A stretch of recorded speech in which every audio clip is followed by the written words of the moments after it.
Bismillahirrahmanirrahim. Assalamualaikum warahmatullahi wabarakatuh.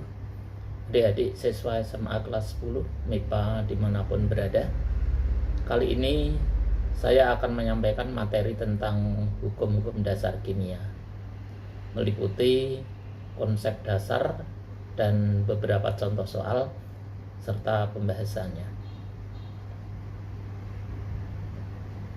Hukum dasar kimia adalah teori yang merumuskan fakta-fakta empiris dari berbagai observasi dan eksperimen kimia secara berulang-ulang menggunakan metode ilmiah. Jadi hukum dasar kimia penting untuk difahami pada kalian sebelum mempelajari tentang aspek kuantitatif dan kualitatif dalam ilmu kimia. Aspek kuantitatif ini meliputi keterkaitan jumlah zat yang terlibat di dalam proses reaksi kimia. Nanti pada bagian selanjutnya kita mempelajari tentang stoikiometri. Kemudian yang aspek kualitatif meliputi penentuan zat. Jadi di sini nanti dalam hukum-hukum dasar kimia itu ada 5. Yang pertama adalah hukum kekekalan massa atau dikenal dengan hukum Lavoisier. 2. Hukum perbandingan tetap dikenal dengan hukum Proust. 3. Hukum perbandingan berganda atau hukum Dalton. 4. Hukum perbandingan volume atau hukum Gay-Lussac. Dan yang terakhir tambahan yaitu hipotesis Avogadro. Untuk selanjutnya dikenal dengan hukum Avogadro. Oke, untuk yang pertama kita masuk ke hukum kekekalan massa atau dikenal dengan hukum Lavoisier. Berdasarkan pengamatan kualitatif maupun kuantitatif terhadap eksperimen-eksperimen yang pernah dilakukan oleh ahli kimia terdahulu yaitu Antoine Laurent Lavoisier. Beliau menemukan bahwa di dalam sistem tertutup massa zat sebelum dan sesudah reaksi akan sama. Dengan kata lain, dalam reaksi kimia, atom-atom itu tidak dimusnahkan, tidak diciptakan, maupun tidak diubah menjadi atom lain. Namun, hanya mengalami perubahan komposisi atau susunan dari partikel zat yang berbeda itu. Dari eksperimen tersebut, Lavoisier menemukan bahwa peranan gas oksigen dalam reaksi pembakaran khususnya ini akan mempengaruhi dalam perhitungan dari massa zat di dalam proses reaksi itu. Artinya gas-gas yang terlibat di dalam reaksi kimia sebagai reaksi ataupun hasil reaksi juga memiliki massa. Artinya tidak bakalan hilang. Ya, massanya sebelum direaksikan dan massa sesudah direaksikan tidak bakalan hilang biarpun proses reaksi pembakaran yang melibatkan oksigen. Nah, untuk itu kita nanti akan mencoba ya. Akan saya coba bagaimana penerapan dalam reaksi bentuk larutan dari hukum Lavoisier tersebut. Ya, oke. Baik, adik-adik. Ini saya akan mencoba untuk mempraktekkan pembuktian dari hukum kekekalan massa atau hukum Lavoisier. Saya tunjukkan dulu beberapa bahan dan alat yang akan dipakai. Ini kami urutkan dari sebelah kiri.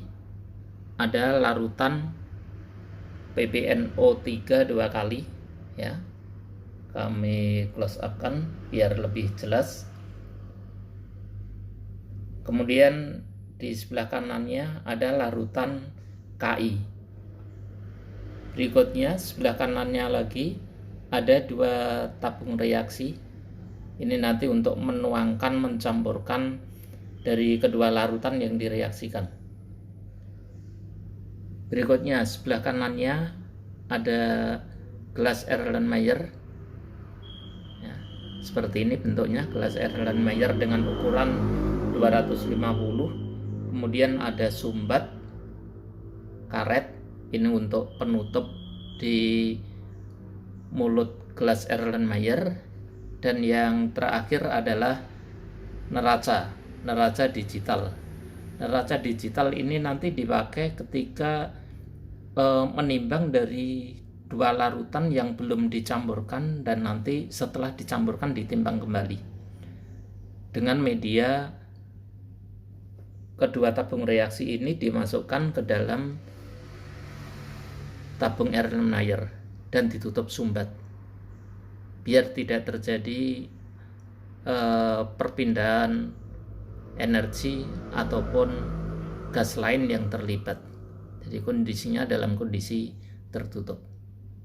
Ya, ini alat-alat dan bahannya.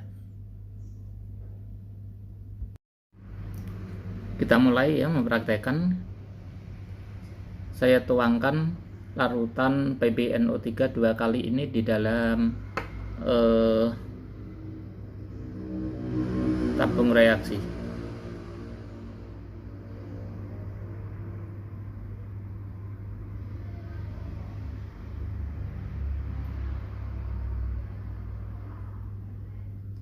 Oke, sekian. Ini saya masukkan di dalam Erlenmeyer. Saya taruh pelan-pelan masuk di dalam ya. Nah, udah di dalam. Yang satunya larutan Ki kita masukkan. Larutan Ki kita masukkan di dalam tabung reaksi kecil juga ini.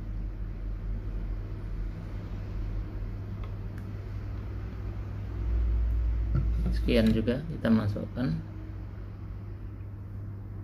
Terus saya jadikan satu di dalam labu Erlenmeyer. Ini masih kondisi terpisah. Saya singkirkan dulu keduanya. Nah, ini kondisi terpisah di kedua tabung reaksi, tapi berada di dalam Erlenmeyer. Sebetulnya media Erlenmeyer ini hanya digunakan untuk menaruh saja biar mudah dalam penimbangan, karena tidak mungkin kita menimbang tabung reaksi berdiri, kan nggak mungkin bisa. Jadi biar posisi gini dulu, kemudian kita tutup Erlenmeyer ini biar tidak terjadi pergantian udara yang masuk lagi. Ini udara ada di dalam ya. Tertutup ya, kondisinya tertutup. Sekarang kita nyoba untuk timbang. Ini kondisinya bahwa timbangan ini posisi 0 dulu, 0,0. Kita masukkan di sini.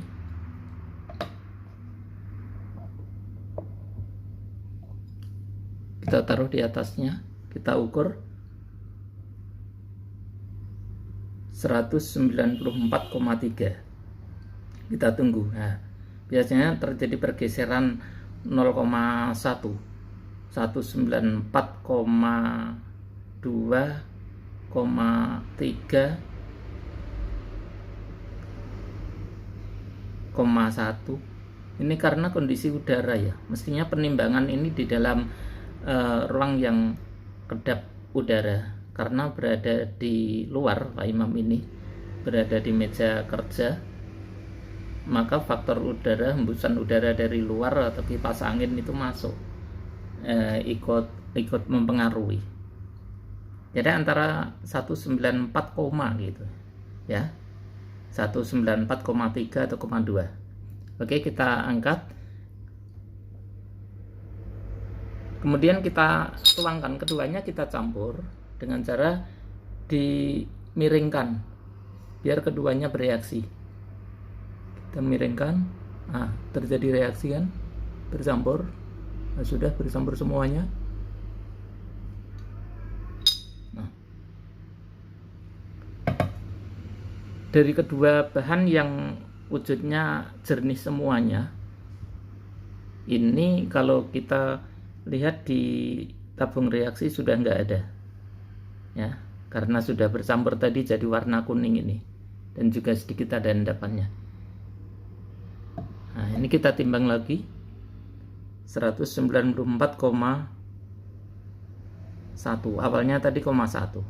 Ya, antara 0,2, 0,3.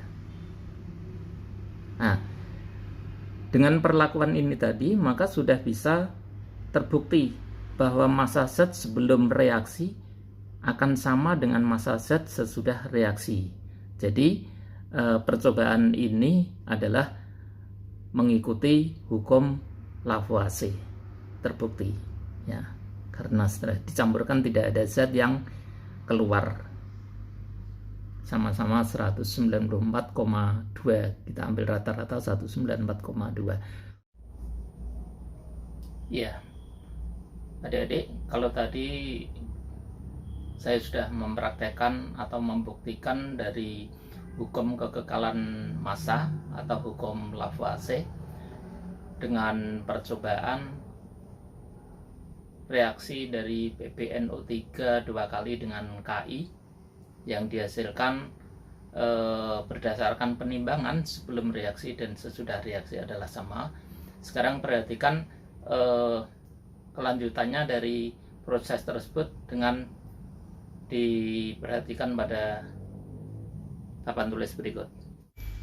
Hukum kekekalan massa atau dikenal dengan hukum Lavoisier bunyinya bahwa massa zat sebelum reaksi akan sama dengan massa zat sesudah reaksi. Misalnya ada reaksi A plus B menjadi C plus D. Dari data yang diketahui itu dalam satuan gram, maka zat sebelum reaksi dan sesudah reaksi adalah sama-sama 8. Kesimpulan dari reaksi percobaan tadi, PbNO3 2 kali plus Ki akan menjadi zat hasil, di mana keduanya masanya sebelum dan sudah reaksi sama. Berikut satu soal. Sebanyak 24 gram batu koalam direaksikan dengan 36 gram asam klorida dalam wadah tertutup menurut persamaan reaksi CaCO3 plus 2HCl menjadi CaCl2 plus H2O plus CO2. Hitung massa senyawa zat hasilnya.